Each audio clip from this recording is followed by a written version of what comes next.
नमस्कार। मैं मनोज कुमार आज फिर आपके साथ क्लास 10th मैथमेटिक्स की एक्सरसाइज 3.5 का सम सॉल्व करूंगा by using cross multiplication method.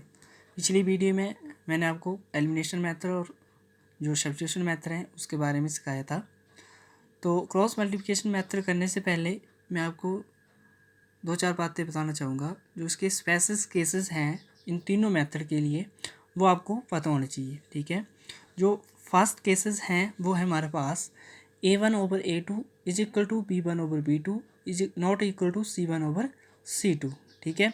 जैसे मैंने एग्जांपल लिए, ये हमारे पास इक्वेशन है, x का वेरिएबल्स a और y का वेरिएबल b और ये c कांस्टेंट टर्म होती है, ठीक है। तो फर्स्ट क्वेश्चन के लिए a1 b1 और c1 मेंशन कर लेना आपने। सेकंड के लिए a2 b2 और c2 मेंशन कर लेना, ठीक है। अगर आपको कोई टू क्वेश्चन दिए है, ये आपके शॉर्ट आंसर टाइप क्वेश्चन में भी पूछा जाता है क्वेश्चन, कि कोई टू क्वेश्चन दी होगी और पूछा होगा कि इसका सोल्यूशन है या नहीं है, ऑप्शन डाल के पूछा होता है। तो यहाँ से भी ये क्वेश्चन बनता है। तो आपके पास ये जो तीनों क्वेश्चन ये आपको पता होना चाहिए। तो फर्स्ट क्वेश्चन मैंने आपको बताया है, अगर ये कंडीशन रहेगी a1/a2 is equal to b1/b2 and not is equal to c1/c2, तो इस केसेस में क्या होगा, नॉट एनी सोल्यूशन मीन्स आपके पास जो दो क्वेश्चन दी होगी उसका कोई भी सोल्यूशन नहीं होगा। मीन्स एक्स और वाई के वेरिएबल्स की वैल्यू आप नहीं निकाल सकते, ठीक है।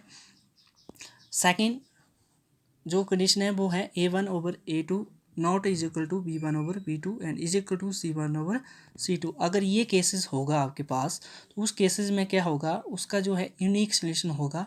मीन्स आपको उस इक्वेशन का, जैसे कोई भी इक्वेशन होगी उसका सोल्यूशन निकाल सकते हैं, ठीक है। एक्स और वाई की वैल्यू आप निकाल सकते हैं। थर्ड केसेस में क्या है, a1/a2 is equal to b1/b2 is equal to c1/c2, ये आपके पास दी हुई है। इस केसेस में क्या होगा, जो इनफाइनिट मैनी सोल्यूशन मीन्स आप इनफाइनिट सोल्यूशन निकाल सकते हैं, ठीक है। अब एक बात और, ग्राफ जब बनाते हैं आप किसी टू क्वेश्चन का, तो उस केसेस में भी ये केसेस अप्लाई होती है, ये कंडीशन अप्लाई होती हैं। इस केसेस में क्या होता है, ग्राफ जब आप ड्रॉ करोगे तो लाइन जो होगी उस क्वेश्चन की वो पैरेलल होगी। मीन्स टू क्वेश्चन का ग्राफ जब आप ड्रॉ करते हैं तो उसमें क्या होगा, अगर ये केसेस रहेगा, ठीक है, तो उसमें लाइन जो है पैरेलल ड्रॉ होगी। मीन्स एक के साथ दूसरी लाइन पैरेलल होगी। इस केसेस में क्या होगा, लाइन क्या करेगी, इंटरसेक्ट करेगी एक पॉइंट पर्टिकुलर पॉइंट पर, ठीक है, मिलेगी, ठीक है। इंटरसेक्ट मीन्स एक पॉइंट पर मिलेगी। और थर्ड केसेस में क्या होगा हमारे पास, इस केसेस में ग्राफ क्या बनेगा आपके पास, line overlap means first equation की लाइन दूसरी लाइन पर ही ड्रॉ होगी। तो ये केसेस थे, ठीक है। तो ये आपको पता होना चाहिए, ये 1 मार्क्स के क्वेश्चन में भी पूछे जाते हैं, ठीक है। तो अब आपको मैं क्वेश्चन नंबर फर्स्ट ऑफ इसका फोर्थ पार्ट सॉल्व करके बताऊंगा। तो फर्स्ट जो क्वेश्चन लिया है मैंने जनरल सा लिया हुआ है कि आपने केसेस को कैसे चेक करना है कि कौन सा केसेस अप्लाई हुआ है, ठीक है। तो जो मैंने मेथड करवाए थे, दो दूसरे मेथड जो थे एलिमिनेशन और सब्स्टिट्यूशन मेथड, उसमें भी अप्लाई कर सकते हैं, ठीक है, कि इसका सोल्यूशन आ सकता है या नहीं आ सकते। तो ये तीनों जो केसेस आपको पता होना चाहिए। जो फर्स्ट मैंने क्वेश्चन लिया है वो है x-3y-3 is equal to 0 and जो सेकंड क्वेश्चन है वो है 3x-9y-2 इज इक्वल टू 0, ठीक है। जो फर्स्ट है a1 b1 ये c1 है आपके पास, ये सेकंड है a2 b2 और ये c2। तो देखो अब इसको डिवाइड करो, ये बन जाएगा 1/3। 1 कैसे, इसके साथ कुछ भी नहीं है, मीन्स 1 है कोफिशिएंट इसके साथ, तो 1/3 बन जाएगा। सेकंड में क्या बन जाएगा, 3/9। 3/9 आप देखते हैं, 3/9 को आप काट सकते हैं, जैसे बन जाएगा 3y, ये बन जाएगा 3/9। तो ये कैंसिल हो जाएगा, 3 1 और 3 9, तो 1/3 और ये भी 1/3। तो मीन्स ये वाली साइड बराबर हुई, तो फर्स्ट केसेस अप्लाई हो रहा है, ठीक है। तो इस केसेस में क्या है, नॉट एनी सोल्यूशन मीन्स इस क्वेश्चन के जो है कोई भी सोल्यूशन नहीं होगा। तो आपने क्या करना है, इस पर जो है क्रॉस मल्टीप्लिकेशन मेथड अप्लाई नहीं करना है, ठीक है। तो ये क्रॉस मल्टीप्लिकेशन मेथड से सॉल्व नहीं होगा, ठीक है। समझ रहे मेरी बात, मीन्स आप यहाँ से एक्स और वाई की वैल्यू को नहीं निकाल सकते हैं। जो आपने पिछले वीडियो में एलिमिनेशन और सब्स्टिट्यूशन मेथड किया है वो भी इस पर अप्लाई नहीं होगा। और इसी का जो सेकंड पार्ट है वो देखो इसी तरह से है, x-3y इज इक्वल टू 7 और 3x-3y इज इक्वल टू 15। सबसे पहले केसेस इसका कंडीशन को चेक करते हैं। फर्स्ट है 1/3, देख रहे हैं आप 1/3, और इसके साथ है -3 और -3, माइनस के साथ माइनस कैंसिल, 3 के साथ 3 कैंसिल, तो ये बन जाएगा 1/3 इज इक्वल टू 1। तो 1/3 क्या बन जाएगा, 1/3 नॉट इज इक्वल टू 1 है, ठीक है। तो कौन सी कंडीशन अप्लाई हो रही है, ये सेकंड वाली। तो इस केस में क्या है, यूनिक सोल्यूशन होगा, इस क्वेश्चन का जो है यूनिक सोल्यूशन होगा, मीन्स एक्स और वाई की वैल्यू को आप निकाल सकते हैं।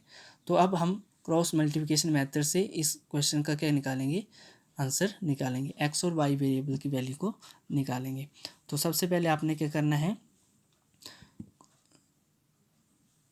एक्स जो है आपके पास उसको वैसे लिख लेना है और एक्स के नीचे एक लाइन ड्रॉ करनी है, एक्स इज इक्वल टू, फिर उसके बाद वाई वेरिएबल को लिख लेना है, उसके बाद इज इक्वल टू कॉम्स जो आपके पास कांस्टेंट टर्म है 1 को नीचे भी एक लाइन ड्रॉ कर लेनी, ठीक है। एक्स को अलग करके लिख लिया, इज इक्वल टू वाई को अलग करके लिख लिया, कांस्टेंट जो आपकी कांस्टेंट टर्म है उसको भी आपने अलग करके लिख लिया। क्रॉस मल्टीप्लिकेशन मेथड में इस तरह से लिखा जाता है, ठीक है। इस तरह से आपने लिख लिया। अब आपने क्या करना है, क्रॉस मल्टीप्लाई। तो देखो क्रॉस मल्टीप्लाई कैसा करना है, तो आपको एक बात पता होनी चाहिए, जब आपने दोनों मेथड पीछे किए थे, एलिमिनेशन मेथड और सब्स्टिट्यूशन मेथड, तो उसमें क्या किया जाता था, क्वेश्चन को इस तरह से ही लिखा जाता था। लेकिन जो क्रॉस मल्टीप्लिकेशन मेथड है उसमें जो क्वेश्चन है वो 0 के बराबर आपने सबसे पहले इक्वेट करनी है। तो इसको मैंने ऐसे इक्वेट करके लिख रखा है, क्वेश्चन 1 और ये क्वेश्चन नंबर 2, ठीक है।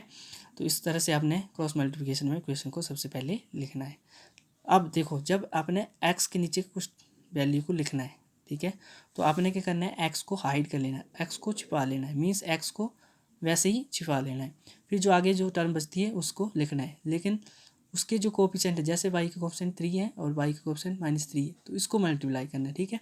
वाई और एक्स को वैसे ही छोड़ देना है। जब मैंने एक्स के नीचे लिखना है तो ये बन जाएगा, एक्स को हाइड के लिए ये बन जाएगा -3 और ये -50, तो ये माइनस माइनस क्या हो जाएगा, प्लस का, तो ये बन जाएगा 45, 53 जा कितने होते हैं 45, नीचे आगे साइन माइनस का ही रहता है। अब ये हाइड है, ये इसके साथ मल्टीप्लाई हो गया, ठीक है। और अब आपने -3 और ये माइनस का 21 है, ठीक है। तो 7 3 जा कितना हो जाएगा 21, ठीक है। माइनस माइनस क्या हो जाएगा, कैंसिल हो जाएगा, तो ये बन जाएगा 21, ठीक है। जब मैंने एक्स को हाइड किया तो इस तरह से आपने मल्टीप्लाई किया, इसको इसके साथ, फिर इसको इसके साथ। इसके बाद जब वाई की टर्न आएगी उस केसेस में क्या होगा, वाई को आपने क्या करना है, हाइड कर लेना है, इसको छिपा लेना है, फिर एक्स और जो कोफिशिएंट है और कांस्टेंट टर्म है उसको मल्टीप्लाई करना है। अब एक बात आपको पता होनी चाहिए, जो आपके पास मल्टीप्लिकेशन है, जब एक्स का मल्टीप्लिकेशन किया तो आपने क्या किया, लेफ्ट टू राइट इस तरफ से मल्टीप्लाई किया, ठीक है, इस तरफ से मल्टीप्लाई किया, मीन्स आगे वाली टर्म जो होगी एक्स के साथ उसको सबसे पहले आपने मल्टीप्लाई करना है। फिर जब वाई की टर्म की वैल्यू आएगी तब आपने उसके पीछे से नहीं करना है मल्टीप्लाई, इसके कोएफिशिएंट से नहीं करना है, इसके आगे वाला जो टर्म है उसको मल्टीप्लाई करना है। तो वाई के आगे क्या है -7, तो आपने -7 को 3 के साथ इस उल्टा मल्टीप्लाई करना है फिर, ठीक है। क्योंकि जब वाई को हाइड करना है तो इसके आगे वाला है, क्योंकि एक्स को आपने कर लिया है तो इसको नहीं करना है सबसे पहले, तो इसको -7 को इसके साथ मल्टीप्लाई कर देना है 3 के साथ, ये हाइड है, ठीक है। बोलने का मतलब है जो वाई के आगे है उसको सबसे पहले लेना है, ठीक है। तो वाई के आगे -7, ये क्या है 3, तो ये 7 3 कितना हो जाएगा 21, और माइनस का ही रहेगा, ये साइन माइनस का रहेगा। अब ये इसके साथ मल्टीप्लाई, अब ये इसके साथ होगा, इसके साथ कुछ नहीं है 1, तो 50 बन जा 50, और ये बन जाएगा प्लस का 50, माइनस माइनस क्या हो जाएगा प्लस, ये माइनस से माइनस माइनस क्या हो जाएगा प्लस। अब कांस्टेंट टर्म में, ठीक है, अब कांस्टेंट को आपने हाइड कर लेना है। अब आपने मल्टीप्लाई क्या करना है, पहले आपने इसको इसके साथ ऐसे कर लिया था, अब इसको हाइड करने के बाद फिर आपने फर्स्ट से इसको मल्टीप्लाई करना है, ठीक है, फर्स्ट टर्म से। तो ये एक्स का 1, ठीक है, कोएफिशिएंट इसका 1 है, ये 3 है, तो ये बन जाएगा 3 बन जा 3, और माइनस का इसके साथ अब आपने माइनस साइन वैसे ही रखना है, फिर ये माइनस का है, ये प्लस का है, प्लस माइनस माइनस 3 3 कितना हो जाएगा 9, और माइनस माइनस क्या हो जाएगा प्लस, प्लस का 9 बच जाएगा, ठीक है। एक बार फिर रिपीट करूँ, जब आपने एक्स को हाइड करना है तो उसके साथ अगली वाली टर्म को ऐसे लेफ्ट टू राइट मल्टीप्लाई करना है, इसके साथ कर लिया, फिर इसको इसके साथ, फिर जब वाई की वैल्यू आएगी, ठीक है, वाई की टर्न आएगी तो वाई को हाइड जब करना है तो उसके पीछे से नहीं करना है, एक्स वेरिएबल के साथ नहीं लेना, सबसे पहले जो कांस्टेंट होगा उससे ऑपोजिट, तब आपने ऐसे मल्टीप्लाई करना, ठीक है। फिर जब इसको कांस्टेंट की टर्म आएगी तब आपने फिर जब पहले फर्स्ट वाला स्टेप है लेफ़्ट टू राइट वैसे आपने मल्टीप्लाई करना है। जब आप इसको सॉल्व करोगे तो ये बन जाएगा आपके पास एक्स ओवर कितना बन जाएगा, 5 से बन गया 4, ये बन जाएगा 24 ठीक है, इज इक्वल टू ये बन जाएगा वाई, अब ये प्लस माइनस माइनस बड़ी टर्म के साथ माइनस तो ये माइनस रहेगा, ये बचेगा 6 is equal to 1 plus minus minus ये बच जाएगा 6 ठीक है। अब आपने इसको फर्स्ट सेकंड और ये थर्ड मान लेना ठीक है। फिर आपने क्या करना है, फर्स्ट को थर्ड के साथ कंपेयर करना है और सेकंड को थर्ड के साथ, तो इसको वैसे लिख सकते हैं आप एक्स ओवर 24 ठीक है इज इक्वल टू 1/6, लाइन खींच लो बीच में।